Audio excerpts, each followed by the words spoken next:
Hi. We're in the a third part, but I really hope that this will be short because even the sun is setting and I didn't even intend to do this video because I'm trying to catch up with my admin, so I don't want to do videos. Plus I also want to try and get this out before Christmas, even though I've got another set of videos that I have got that will that precedes this. It's a 27 part, and I don't want to I don't want this message to go out after Christmas. I want people to, I'm literally doing this video to gather for myself compassion and mercy prior to Christmas, that I might go through Christmas with, an eased spirit, that I might comfort whoever is in my shoes during this Christmas, and that I might also be comforted potentially by somebody that might comment, somebody that might watch my video and like it, and so therefore make me realize that I am not in a bad space. I am literally so love thirsty that I am looking for affirmation online because I'm not getting it in my own environment.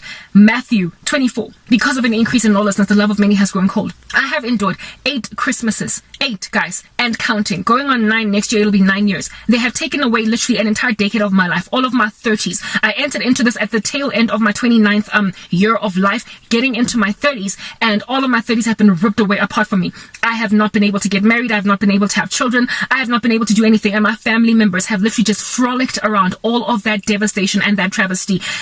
As such a viable woman, and they've watched me just wither away because they are hiding in their closets, their skeletons, and they have taken in their stride that I don't have a life, even though it is a violent travesty. 1, because of my beauty. 2, because of my intelligence. 3, especially 3, because of my godliness. Because of the fact that I am the kind of person that ought indeed be given responsibility over children, given that so many women and men are irresponsible with kids these days because their hearts are deceitful above all things and desperately wicked, and they're leading them astray. I am a waste of a life in the worst way, the grandest travesty out here in these streets, and my family members, being aware of that in the worst way, are watching this right by their noses, and they want to flail or front some kind of a flag of righteousness before men at my expense when I know what's going on. So I'm perpetually patronized by their deeds. They are walking around me like nothing is wrong, and what grates me is that you don't even have the decency to go and celebrate your Christmases or your New Year's Eves where you are going to light up a whole bunch of fireworks somewhere where I am not, that I might not gaze upon all of your harlotry, that I might not gaze upon your thespian activity, all of this acting that you're doing in front of me. Don't do it in front of me. Have at least enough compassion or mercy on my situation to go and have Christmas at an auntie's house or at a cousin's house. Go where I'm not at. For years, I have rejected my mom trying to drag me to Christmas parties or whatever. I miss relatives that have bewitched the living daylights out of my life, that know why my life is like this, that understand it as a travesty, that likely wouldn't even be able to look me in the eye, but who would act around me like, oh, here is Christmas pudding, have some kind of, well, thanks for coming this year, we really liked seeing you. The travesty and how patronized I would be. So for years I've been like, I am not going to partake in your fruitless deeds of darkness, but rather with my absence I'm going to expose them. But I have been absent from 8 Christmases and 8 New Year's Eve, 8 Easters, 8 birthday celebrations of people, 8 birthings of children. I have been absent from all of the activity of the family for 8 years, and in my 8th year now I feel like it no longer has the power or the impact or the pizzazz or the protest artistic integrity that it used to have. The boycotting of their events has lost its je ne sais quoi and its swag, its pow, because okay, we're used to it. God was not going to be here this year, but for me it's okay, so you have allowed your conscience to be seared sufficiently enough for you to anticipate that I'm obviously not going to be there because I'm always boycotting stuff and I'm bitter. But when then you bring the stupid celebration, which is not a celebration, to the Janada, to my house, to where my mama lives, what are you doing? Have respect for at least the fact that you have buried a cadaver at the back of your house. Have respect for yourself sufficiently enough to not allow sniffer dogs to rock up and so therefore potentially identify that there's a dead body. You don't invite a whole bunch of people when there is a dead body decomposing in your lawn underneath your garden, making fertilizer. You don't invite people. There are ways to act when you're a criminal, but because they are spiritual criminals and their weapons are unseen, they're not carnal but are mighty in Satan for the bringing up of strongholds, the opposite of what it is that our weapons of our warfare are for. Because their weapons are witchcraft, because they are ancestral worship, because they are spiritual, they anticipate, since there is no smoking gun, since there is no knife dripping blood, then what are you talking about cadaver? And on top of that, you keep on inhaling O2 and exhaling CO2. So what are you talking about? You're breathing, you're talking, and yet here it is that you are claiming that you are a cadaver, a dead body. I might as well be dead. And here it is that you are bringing your sniffer dogs to the yard to look or gaze upon the travesty of my life. I feel like a spectacle, but I guess that is exactly how it is that our King died, is it not? Jesus was made a spectacle. He died before gawk and crowds. They had no conscience sufficiently enough for them to even turn away. Have you walked or driven right by a vehicle accident that is just like a massive carnage, like a devastating tragedy on the road?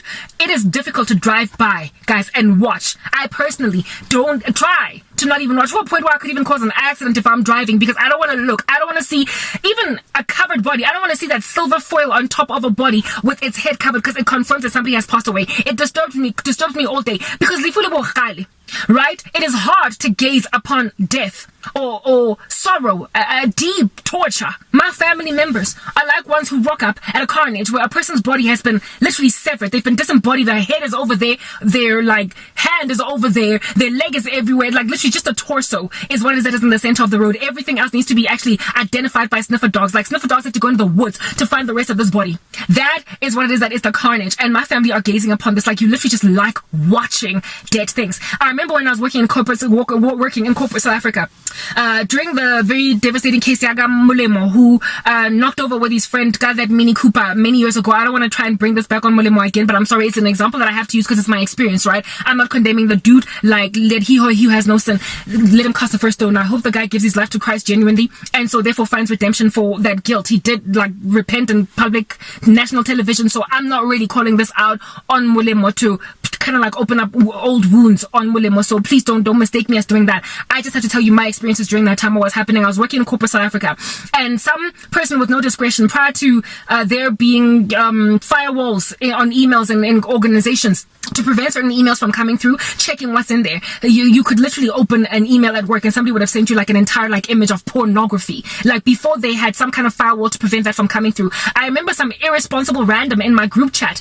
on email, like from my personal life, as opposed to the sun is starting to set now, from my personal life. I remember this random buffoon sending, goodness, it is getting so dark right now, sending like the footage, the image of those dead bodies of those kids that Mulemo and his friend had killed.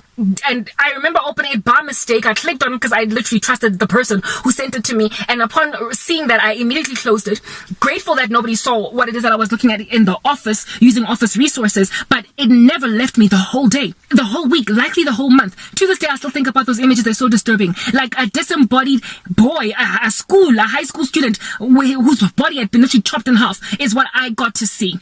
And I remember being very upset at the person who sent me that, and I responded to him and I told him, dude, don't you send me such things, especially considering like, what are you doing?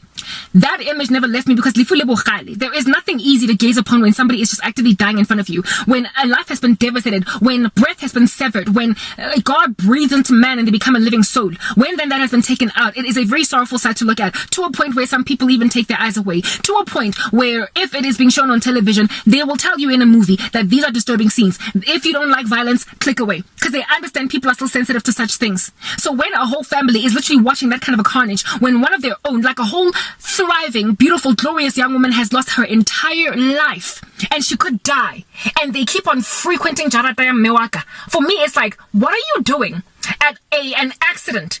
Just gawking, gazing upon, not even leaving or feeling any kind of way moved in any kind of negative capacity upon a dead body that has been so badly mangled. What are you doing without appropriately responding? That is the nature of the human race in the last days. They will lose natural affection, and because of an increase in lawlessness, their love will grow cold. Let me do one last part.